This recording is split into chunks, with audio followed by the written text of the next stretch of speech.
Everyone hits a bump in the road. What do you do with it? Be inspired as we explore the ways people experience, navigate, and manage the ups and downs and twists and turns in this road trip called life. Welcome to another episode of Bump in the Road. The basic podcast is always free. We also have a premium subscription called Bump 2 that lets you listen in on extended behind-the-scenes conversations with our guests. Check it out at www.bumpintheroad.us. Sue Robbins is an author, a mother, and a healthcare advocate. Her passion has its roots in her own early foray into nursing, but it was the birth of her son Aaron with Down syndrome that made her advocacy necessary. As a result, she's become a passionate spokesperson for the patient experience. Please welcome Sue Robbins to Bump in the Road. So Sue, welcome. You're very welcome here on Bump in the Road. If you would, give people a little bit of background on your book. Sure. I have two books. My first book is called Bird's Eye View, Stories of a Life Lived in Healthcare. And that book is my personal book about my experiences being what I term as half a nurse. I was a failed nursing student in my younger years. And also about my various bumps in the road, like when I got divorced, I got remarried, we had a child together, and my son ended up being diagnosed with Down syndrome, which was another big bump for me and really changed my life for the better. And also I talk quite a bit about my cancer experience when I had breast cancer almost 5 years ago and the experience that I had in the hospital setting. So that's my first book, and I have another book coming out. It's called Ducks in a Row, and that's more of my workbook about my work in patient and family engagement in children's hospitals. And really, it's a book about how to infuse more gentleness and tenderness and humanity into healthcare settings. That's a big order. Infusing care into healthcare. It is. But I try to, I don't just talk about, I know. Yeah, that's it. I actually have a sticker that says healthcare is 2 words. So it's health and it's care. And what I try to do is not just talk about ideas about, how to infuse more humanity into healthcare, but actually things that I've tried that have worked, things that I've tried that have failed, because a lot of that is about change management and how people who work in healthcare settings, particularly leaders, are not that interested in changing the status quo. And so I've got lots of ideas and ways to address these brick walls that get put up for staff who really want change. So it's not just a pie in the sky book, it's very practical as well. Well, I thought Bird's Eye's View was just an incredible book. I really enjoyed reading it. I think one of the most interesting pieces was your own reaction to your reactions about your son who had Down syndrome. Yeah, that was, somebody said, what was it like to write that book? And I have been journaling all along. So I certainly had the details written down. But I really had to go back and look at why I was in so much grief when my third child was born. His name is Aaron, and he's now 18 years old. And he was diagnosed with Down syndrome. And to me, really doing that self-reflection in the book showed me that a lot of that was about how I felt about people with disabilities and people with Down syndrome. Because if I truly felt accepting and that all people were celebrating, why was I mourning so much when my son was diagnosed when he was, only about 2 weeks old? And so that was a very humbling experience to think about. It had to do with me and how I felt some negativity towards having a child with a disability. It's not just you. I think our society expects us to be Instagram perfect, and life is not. How do you live up to such unrealistic expectations in any part of our lives? Yeah, it's the whole idea of I think when you're expecting a child, you dream forward. Like the minute you find out that you're pregnant, you're imagining them, going to college and getting married and having grandkids and all that kind of dream that you have the moment you find out you're pregnant. And so what I like to say is when you discover that the baby you expected was not the baby you got, that's where the readjustment needs to occur. And so you really need to accept that you ended up with a different child than you dreamed of. And of course, anybody who's a parent knows that your children shouldn't end up in the way that you had dreamed of them. They have their own past, but typically you don't find that out until maybe they're teenagers, right? And they start asserting their own independence and making their own paths. But when you get a diagnosis, when your child is born, immediately that path shifts. And I like to say it's like the whole trajectory of our lives changed when that physician gave us that diagnosis. And that's a lot to process, I think, for families. And we're often quite alone. And I think that's quite harmful too. It takes us a while to get connected up with other families. And really that's where our healing and acceptance comes from. I think the isolation is really tough because whether it is a child or whether it is a cancer diagnosis, we don't ask for the isolation. It's kind of this, there were a lot of similarities. I don't want to say that having Aaron, having Down syndrome is the same as having cancer, because it's not, although they are both big, what I would call like recalibrations of your life, right? So and when I had cancer, gosh, a lot of people tried to minimize that suffering, right? To say things to make you feel better. Oh, you're brave and strong. Oh, you only have early stage cancer. Oh, you didn't need chemo. I think they do that to make themselves feel better. But to me, cancer was actually a really big deal. Like it was me looking at my own mortality and realizing that I was going to die, which of course we all know, but there's something about a cancer diagnosis that makes that really real at the time. And the only people that really understood that, I think, were other people who went through the cancer experience around the same time. I was lucky enough to go to a cancer retreat, and I think that's really where I found my community, was in that, because certainly my husband didn't want to think about that, about me dying, and I didn't want to burden that with my children either. They were going through their own grief because their mother had cancer. So you're right, it is a very isolating experience. And same with when Aaron was born. I tried to go to regular mom groups with him, and it was not somewhere that we belonged, because he was really an other, and I can't see me because I'm on podcast, but I'm putting that in quotes. And that othering, I think, is something that I had also not ever experienced before as a privileged white person who never felt like I didn't belong. And certainly Aaron, because of his disability, has been othered many times in his life, and me along with him. So that was an adjustment too, is finding my own community and place of belonging. When I look at disabilities, I think we all have disabilities.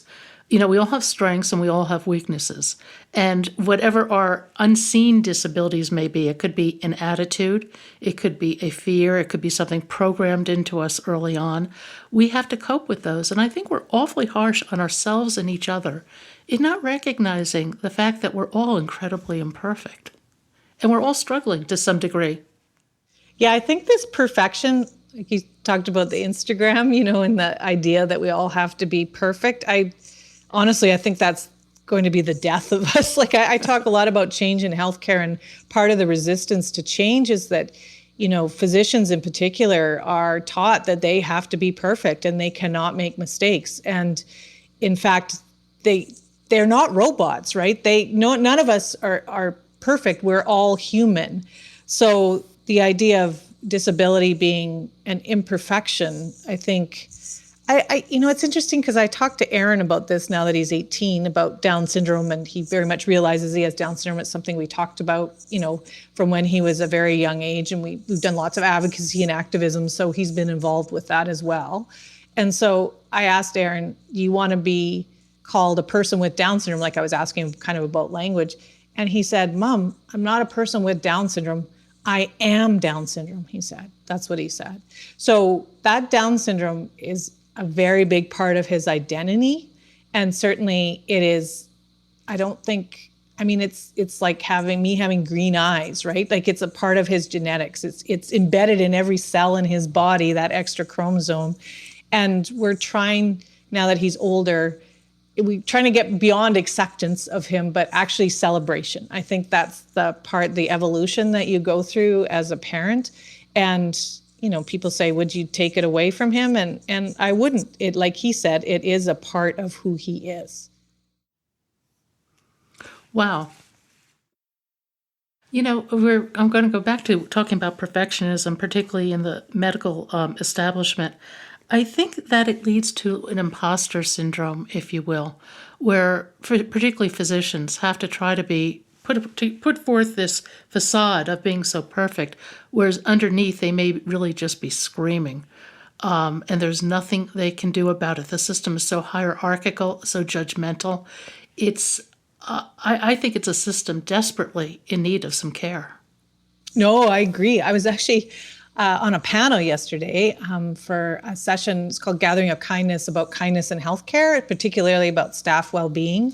And, what I always say is that staff well-being and patient well-being is totally intertwined. Like it's impossible to unwind them, because if staff morale is low, then that's going to affect patients. Like that's just a fact. And as far as patient safety, patient experience, all that kind of thing. And particularly now during the pandemic, I know there are a lot of people leaving healthcare because really, gosh, it's been on the edge for a long time, right? Like it hasn't had a lot of capacity. They've been short-staffed. They're always struggling as far as workload is concerned. And then the pandemic made it even worse. And so I feel for them. And it's not just because I'm worried about my own patient experience when I go into the hospital, is that if you have a good healthcare professional in your life, you care about them too. So I care about what happens to them in a way. I hope that they care about what happens to me. And that's the one thing I worry about, as far as there's so much efficiency that's built into the system, even here in Canada, even though we're publicly funded, that really, what ends up happening is efficiency, like it always trumps empathy every single time, because there's so much pressure on the professionals to push people through the system. And I think it causes them a lot of moral distress. Moral and emotional distress, and they have no place to express it, except perhaps some anger. Right. And that's one of yeah. Well, you do see that as a patient, right? Like certainly, I remember walking into the cancer hospital, and the lady that's the receptionist there, I mean, I don't think she likes patients very much. I think she must be not very happy in her job, because every time you walked up to the desk, she would look up like you were a bother, right? Like you were like interrupting something that she had been doing, as opposed to looking up and smiling and welcoming, which is something I certainly talk about in both of my books, how, that patients are the reason for being for healthcare. And I think that we have drifted far away from that. But then I also consider, what is her work like? Like she's on a clerical position, who is the person above her and how are they treating her? But really, in the end, I think it's important to point out that patients are not there willingly, that we are there because something terrible has happened to us, and that in fact, anyone who walks through the doors, especially of a cancer hospital, is suffering in some way. And really what my second book in particular is a call for is really to not turn away from that suffering and create gentle environments for us in order for us to start healing. And, I worry sometimes we're so far away from that. Like it's hard to know, I don't know. It's like a bit frustrated sometimes about whether change can actually happen. What do you think it will take to change our healthcare systems? Oh, that's a big question. I have actually given up on system change. I mean, Lord knows I have been on every committee, every council, every group that has ever begun that is around patient engagement. And, patients are all really, I beat my drum about healthcare change and having more gentle healthcare environments like forever. I've been doing that forever. I think probably since I was in nursing school, which was many, many years ago.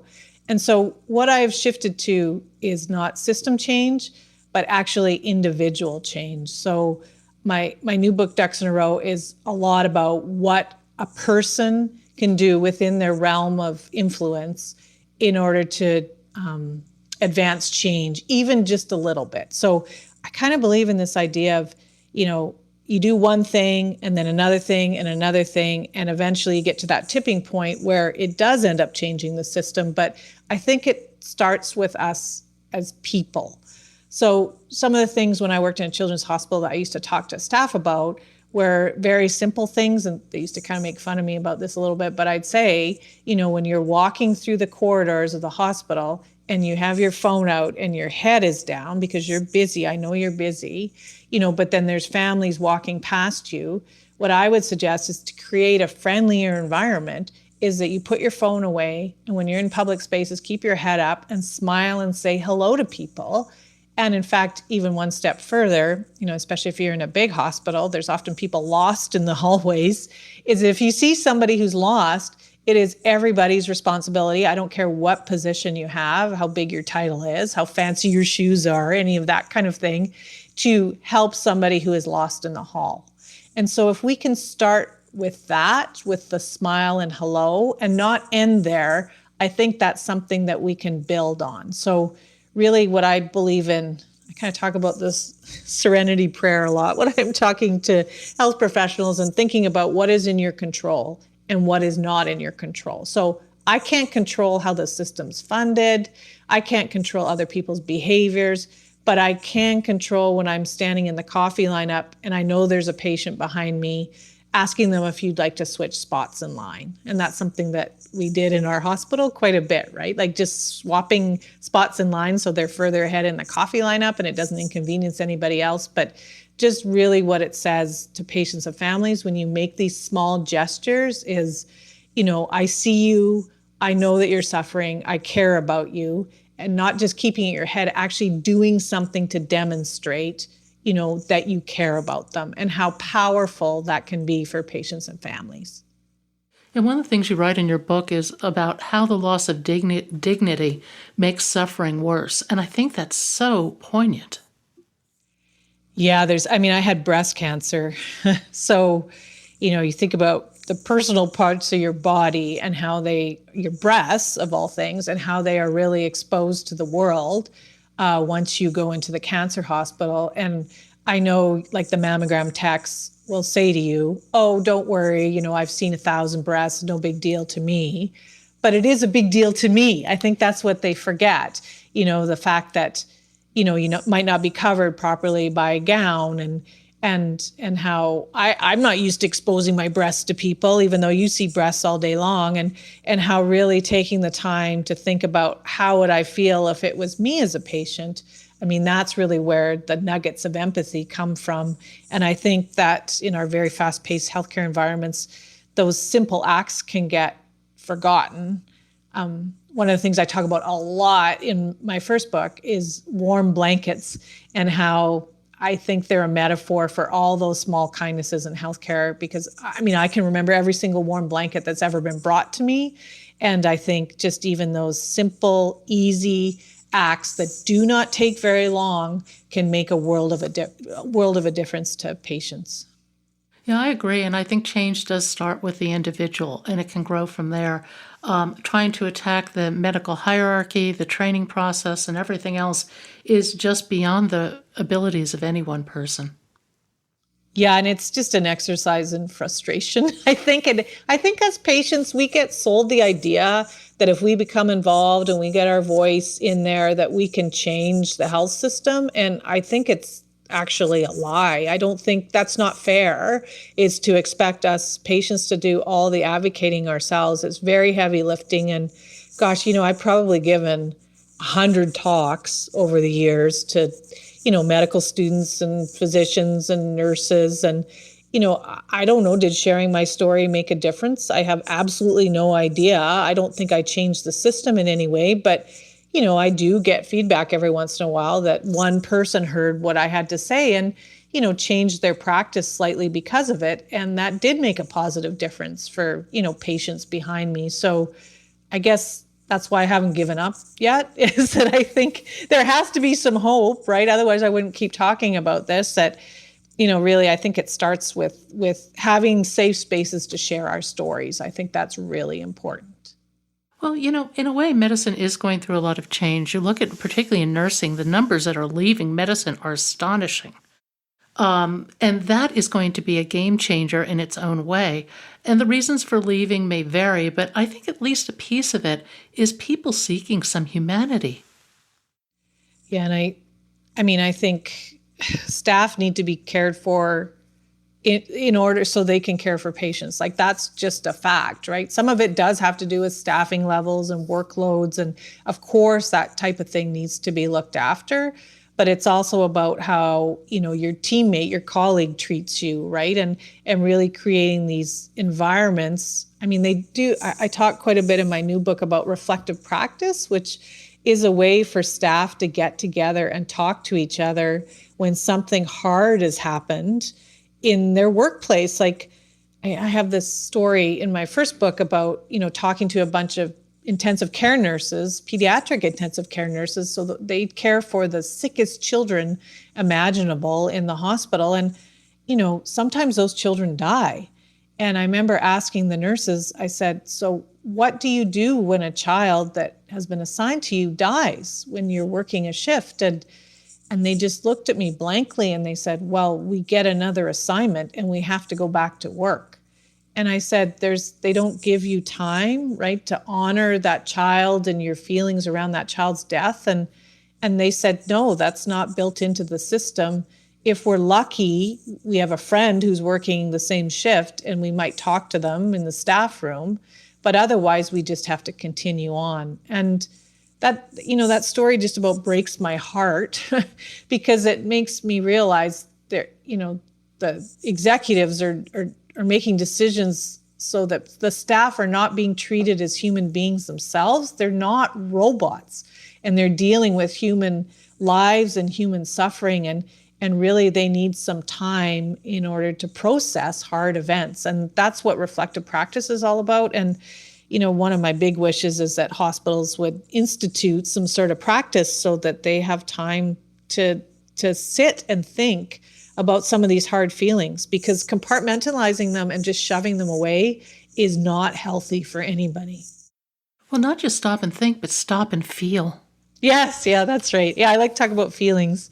I think that's kind of my thing, is to talk about how that feels. And in fact, I just finished reading a book called Compassionate Leadership, and it's about healthcare. And there's this myth that if you feel things with your patients, for your patients, that you will burn out.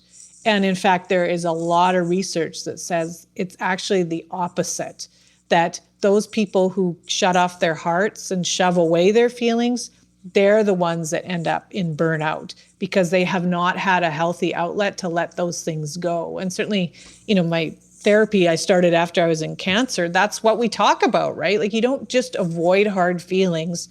And in fact, this book talks about self-compassion. And part of being compassionate towards yourself is acknowledging that hard things happen and you have hard feelings and that you need to look at them in order to get through them.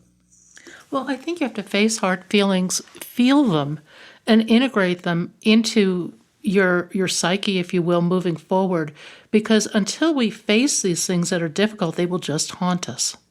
That's the thing. They don't go away, no matter how many compartments you have in your heart to put them into. And so, yes, gosh, if you think about from the patient point of view, my oncologist was the most formal and professional, I put that in quotes, like acted like she was not, in fact, human. She never showed me any emotions. She was very, she never touched me. She didn't ask about me beyond my tumor in my breast. And I realized she has done that to wall off her heart. Like, there was no way that I could see into her. I didn't know if she had children herself. I didn't know anything about her. But in fact, I think that makes people angry and brittle. And the one thing as patients, I feel as a patient that I need is to see my doctor as a human being. Like, I don't want a healthcare hero. I want somebody who's human, and in that is imperfect. And I really think that, in medical school in particular, physicians are taught that they need to be professional, and that means not being human. And, the suicide rate for physicians is going up and up. And I think that's causing a lot of harm. I think the whole training process causes a lot of harm. And medical school is mild compared to what people go through in residency. I think it's just such a broken system. One of the things that I see in the system is, for so many years, you take all these very smart people and you essentially just abuse them, tell them they're stupid, they don't know what they're doing, and they're trying to just survive this brutal training process. And when they're done, they turn around and abuse the people that come along after them. That's the whole mantra, I think, is that I suffered, so you have to suffer too. And so that, how could that not be harmful to people?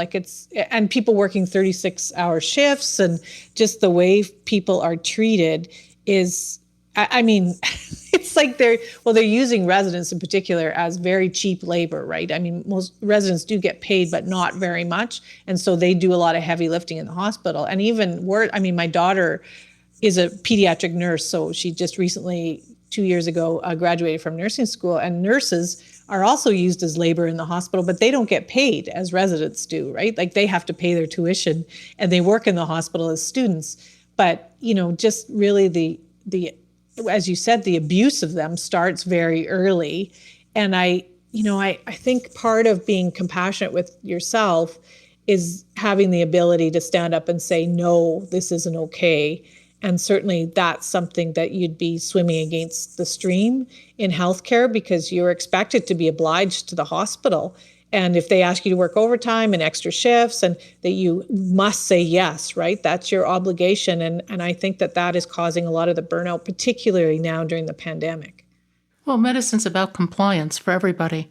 For staff, for patients, right. You must comply. Yeah, that's right. That's right. They like us to be well behaved, right? As a patient, that's what we're expected to be. And those of us that aren't, they don't appreciate us very much. I got to tell you, they try to get rid of us.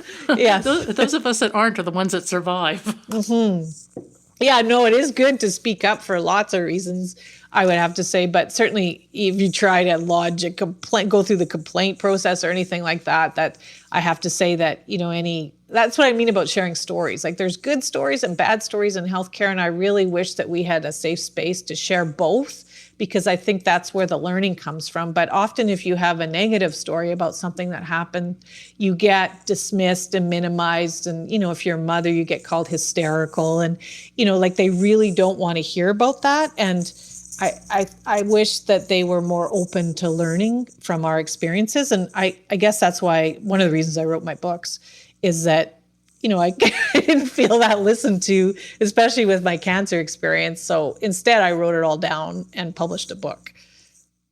One of the themes that goes through your book is uncertainty and having to find a new future in uncertainty with cancer, with a Down syndrome child.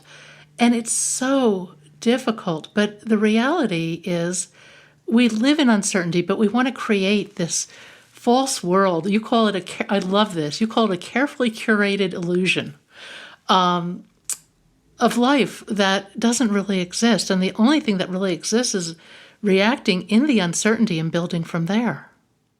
Yeah, I think we can avoid it with certain things, uncertainty. So, I think about, as I said, those bumps I've had in my life, like dropping out of nursing school was my first big one.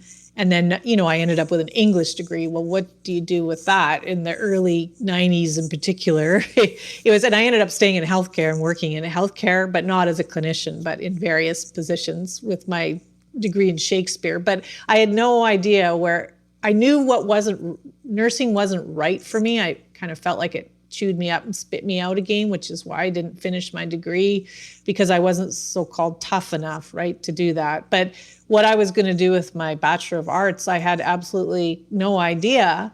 But, somehow it worked out, right? Like there's this great quote from the Magnolia Hotel movie, and it's like, everything's going to be okay in the end, but if it's not okay, it's not the end.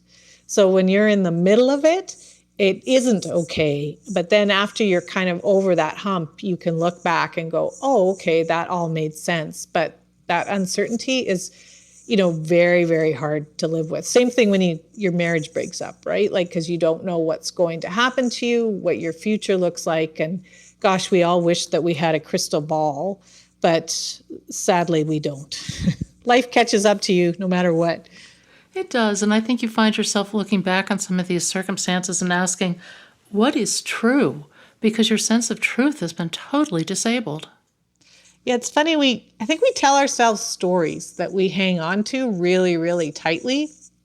And it's hard to undo that story and replace it with what is actually true. So I think that's a lot of what my work has been in therapy was, talking about stories that I learned when I was a child and how, gosh, I'm 53 years old right now. And why am I still telling myself stories that I learned when I was 6 years old? So, that undoing of stories and looking at what's really true, I think is really hard emotional work. And certainly having big life events forces you to look at them. I have to say cancer in particular forced me to look at things that I did not want to look at and I avoided my entire life. But I remember thinking, gosh, of this cancer experience, I have to get something good out of it. Like I was really focused on that. And so it couldn't all just be bad. I had to have gone through it for some sort of reason.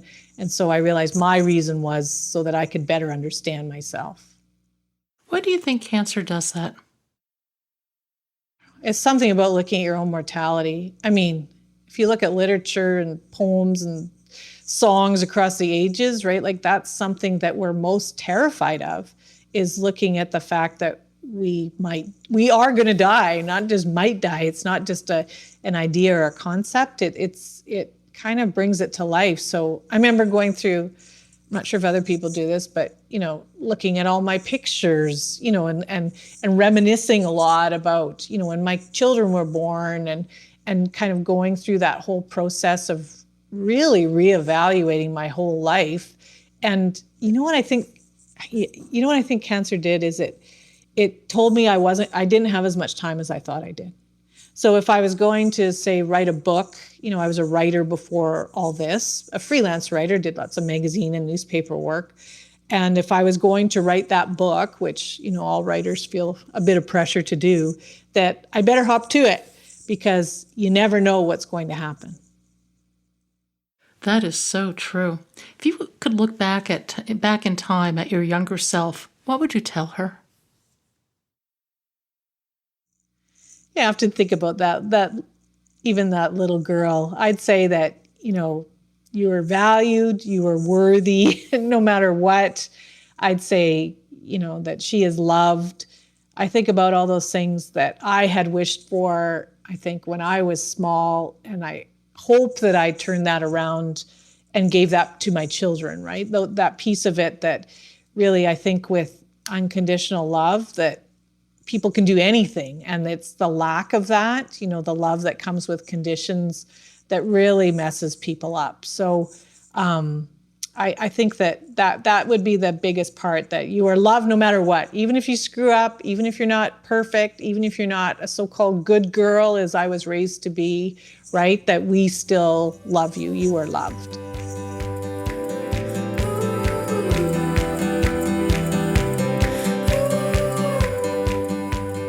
Thank you for joining us today. I hope you found something in today's podcast that inspires you along your own life's path, because sometimes a bump in the road is actually a portal into a more conscious and meaningful life. You can subscribe to our free podcast at www.bumpintheroad.us or become a premium member to hear the full conversation. Just go to www.bumpintheroad.us for more information and to sign up.